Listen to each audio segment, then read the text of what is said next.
En 2025, la règle était plutôt simple. Adaptez-vous à l'IA ou regardez vos concurrents vous dépasser. On vous disait d'apprendre à utiliser l'IA, d'aller plus vite, d'expérimenter. Mais aujourd'hui, on a un problème. Tout le monde l'a fait. En 2026, savoir utiliser ces nouveaux outils n'est plus un avantage concurrentiel, c'est devenu le minimum syndical. Résultat, nos fils d'actualité sont saturés, tous les contenus se ressemblent et il devient de plus en plus difficile de gagner la confiance des utilisateurs. Dorénavant, les marques qui vont tirer leur épingle du jeu ne sont plus celles qui avancent le plus vite, mais celles qui avancent différemment. J'ai passé toute la semaine dernière à décortiquer le rapport HubSpot 2026 sur l'évolution du marketing. C'est pour ça que tu n'as pas répondu à mes messages toute la semaine?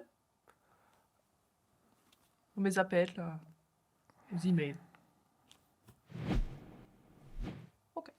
Ce rapport est très utile car il nous dévoile plein de données sur les méthodes qui fonctionnent en ce moment. On va beaucoup s'en servir aujourd'hui, donc n'hésitez pas à aller y jeter un œil, vous le trouverez en description de cette vidéo. Et il est entièrement gratuit, vous pouvez y aller. Coucou tout le monde, c'est Amiel de HubSpot. Et aujourd'hui, on va faire un zoom sur les 6 tendances majeures du marketing en 2026. À commencer par un grand changement en particulier qui a surpris pas mal de monde.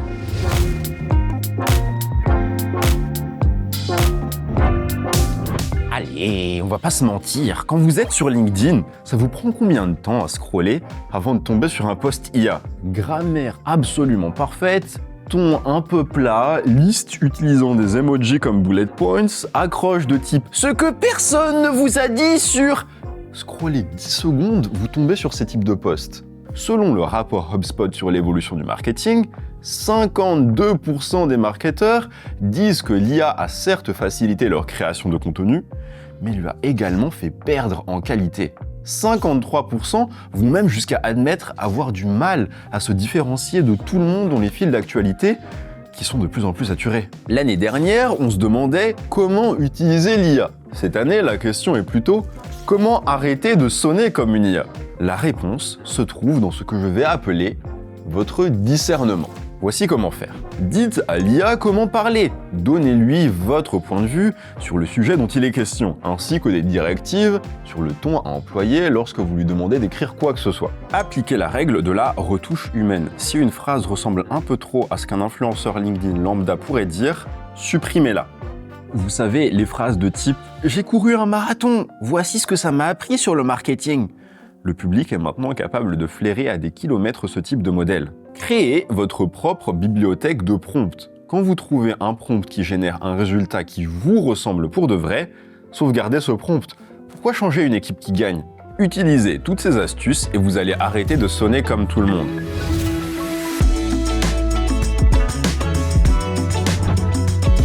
Venez, on fait un jeu. Je vais vous montrer une page d'accueil et vous aurez 5 secondes pour me dire ce qu'ils vendent. 3, 2, 1, top! Temps écoulé. Ils vendent... Moi non plus, je sais pas ce qu'ils vendent. C'est dommage, hein, parce que ça leur fait perdre de l'argent. Le rapport HubSpot en description est très clair. 61% des marketeurs s'accordent à dire qu'exprimer clairement le positionnement de sa marque est essentiel pour que l'IA soit efficace. Mais c'est là que ça devient fou. 40% des équipes n'ont toujours pas défini clairement la proposition de valeur unique de leur marque. Alors qu'aujourd'hui, c'est essentiel. Pensez à une marque que vous seriez capable de reconnaître direct si vous lisiez un texte qu'ils ont écrit. Sans logo, sans nom, sans rien.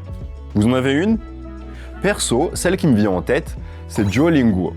Ils ont travaillé leur identité de manière si précise que chaque point de contact renvoie à la même personnalité, que ça soit le site web, les réseaux sociaux ou les notifications.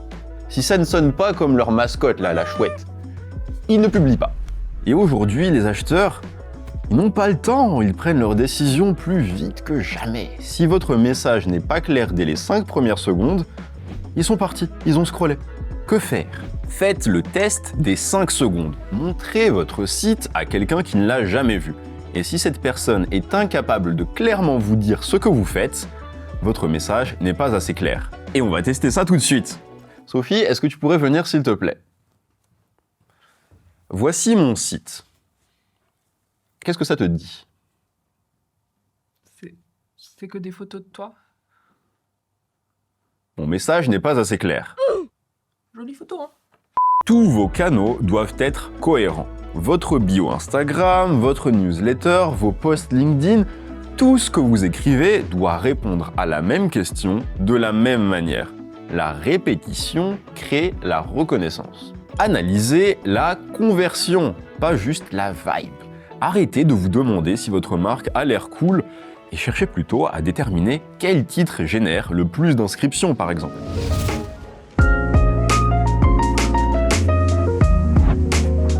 Ouvrez votre calendrier éditorial.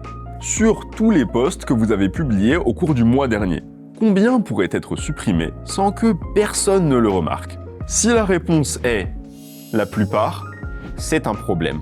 L'enquête HubSpot en description nous révèle que 83% des marketeurs disent que cette grande ère de l'IA leur donne l'impression qu'ils doivent publier toujours plus.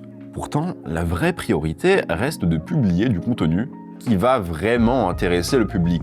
L'IA a quasiment supprimé le syndrome de la page blanche. Tout le monde peut facilement générer plein d'idées créatives qui ne sont pas forcément toutes pertinentes. Mon conseil est d'arrêter de publier juste pour être là. Publier avec intention. Trop de contenu sans véritable but va juste apprendre à votre audience à vous ignorer. Que faire? Plutôt que de vous demander « Qu'est-ce que je vais poster aujourd'hui ?» demandez-vous plutôt « Pourquoi je poste aujourd'hui ?» Et si la réponse est « Parce que c'est lundi !» ne publiez pas.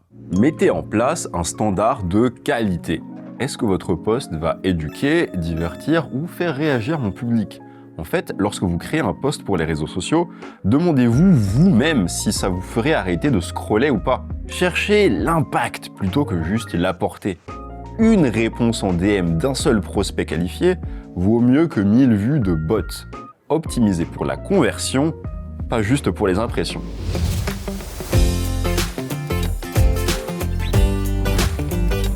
La confiance du public se gagne progressivement à force d'interagir de manière répétée avec lui. Et le format vidéo permet de faire exactement ça. Le rapport HubSpot sur l'évolution du marketing nous montre qu'aujourd'hui, les vidéos au format court tels que TikTok ou Instagram Reels génèrent toujours le meilleur retour sur investissement, tandis que la meilleure progression d'une année à l'autre sur ce même indicateur se retrouve chez les vidéos au format long. La vérité, c'est que ces deux formats sont complémentaires. Utilisez le format court pour être découvert. Ces vidéos se consomment rapidement et demeurent le format le plus populaire aujourd'hui. Utilisez le format long pour gagner en crédibilité. Ce format vous permet de rentrer dans le vif de chaque sujet et de vous positionner comme un expert dans votre domaine d'activité. Et complétez le tout avec une newsletter pour fidéliser votre public. Recevoir régulièrement un email de votre part va aider à créer un lien unique avec ce public, augmentant ainsi sa confiance en vous avec le temps.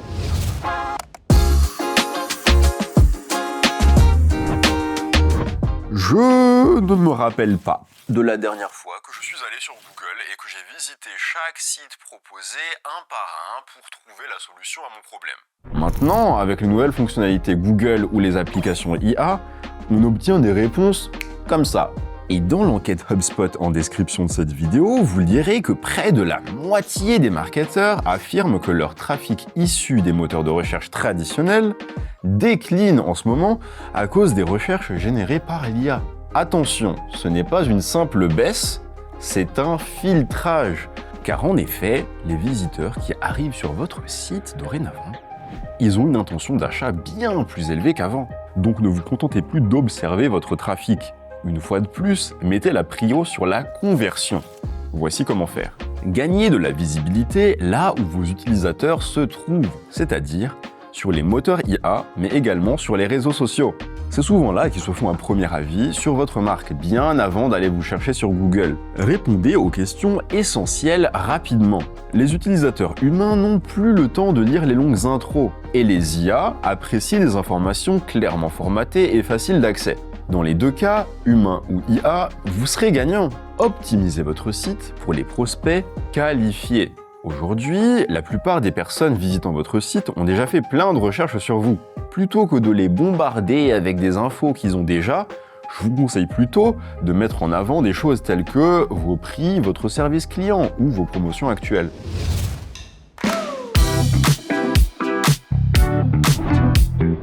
Ce scénario vous dit-il quelque chose? Vous vous rendez compte que votre campagne est en train de faire un bid, mais vous ne pouvez pas la corriger comme ça, vous devez attendre le rapport de fin de mois. Et une fois que vous avez le rapport de fin de mois, il vous faut maintenant l'accord du management. Et une fois que vous avez obtenu l'accord du management pour enfin modifier cette campagne, Le public est passé à autre chose et la campagne n'a plus vraiment d'intérêt. Ce retard dans la prise de décision vous a coûté bien plus cher qu'un ajustement en pleine campagne. Aujourd'hui, les équipes qui performent le mieux ont tendance à être celles qui savent réagir le plus vite lorsqu'il faut corriger quelque chose. Et l'enquête HubSpot de cette année nous révèle que 44% des équipes marketing font le point sur leur performance chaque semaine et 15% le font tous les jours. Cette capacité à ajuster une campagne qui est en train de tourner est d'ailleurs l'un des concepts essentiels mis en lumière par la méthode Loop Marketing de HubSpot. Une méthode adaptée à l'ère de l'IA, dont le but est de rester compétitif dans un environnement en constant changement. Et si le loop marketing vous intéresse, ma collègue Charlène vous a fait une super vidéo sur le sujet que vous retrouverez sur notre chaîne. Comment appliquer cette méthode? Centralisez vos données sur une seule plateforme. Plutôt que d'avoir les résultats de votre campagne sur une application, la performance des réseaux sur une autre et celle de votre site web sur une troisième, et si par le plus grand des hasards, cette unique plateforme que vous choisissez dispose d'une IA capable d'analyser toutes vos données plutôt rapidement et de vous assister lors de l'ajustement, vous aurez tout gagné. Accélérez vos ajustements de campagne. Faites vos analyses plus souvent, par exemple une fois par semaine plutôt qu'une fois par mois. Et discutez avec votre équipe pour vous mettre d'accord sur le fait que la réactivité doit dorénavant être une priorité pour éviter les feedback loops un peu longs. Ajustez plutôt que de toujours recommencer. En fait, normalisez le fait de faire des modifications sur une campagne qui est en train de tourner, plutôt que d'attendre qu'elle se termine pour tirer des leçons et faire des modifs dans la suivante uniquement.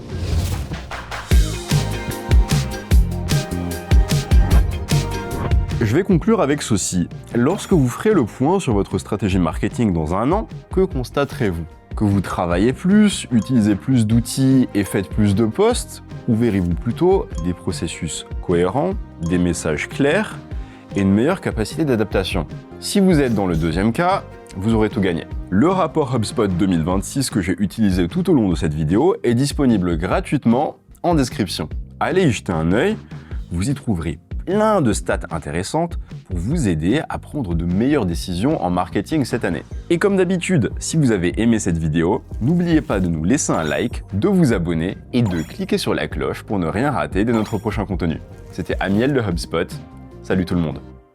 Le caméléon s'adapte très vite. Soyez des caméléons en 2026. Cet exemple est très bizarre, on ne va pas le garder dans le script. Et les IA apprécient les informations clairement formatées et faciles d'accès. Je ne respire pas. C'est important de respirer, Amiel. C'est vrai. Pour vivre.